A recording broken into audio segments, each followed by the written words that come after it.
안녕하세요. 든든한 헌우스입니다. 오늘은 우리가 살면서 절대로 피할 수 없는 것 한 가지, 세금에 대해서 한번 공부를 해보도록 하겠습니다.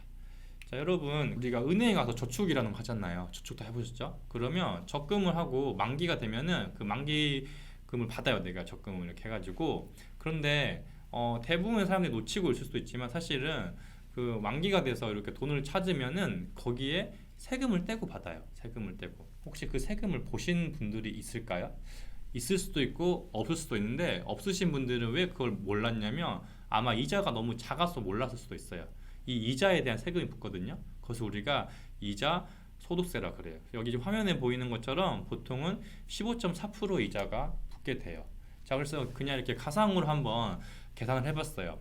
50만 원씩 3년 동안 적금을 넣었어요. 한 달에 이자는 2%를 주고요. 자, 그러면 3년 뒤에 55만 원의 이자가 발생하지만 여기서 85,470원은 이자로 떼고 받는 거예요. 자, 이 정도면 뭐 8만 원 정도면 내가 낼 수 있지 라고 생각할 수도 있겠죠. 근데 만약에 금액이 조금 더 커지면 어떻게 될까요? 금액이 커지면 그만큼 이자도 많아질 거고 그에 따른 세금도 많아질 거예요. 여러분, 나중에 내가 이자든 아니면 투자 수익이든 정말 몇억 원이 됐다. 근데 그 몇억 원 중에서 세금을 내는다. 이러면은 굉장히 그게 나한테 이제 크게 와닿을 수 있어요. 사실 이런 은행의 이자 소득세는 크진 않지만, 예를 들면 최근에 아주 이슈가 되고 있는 부동산 관련된 세금들 정말로 어마어마하게 늘어나고 있죠.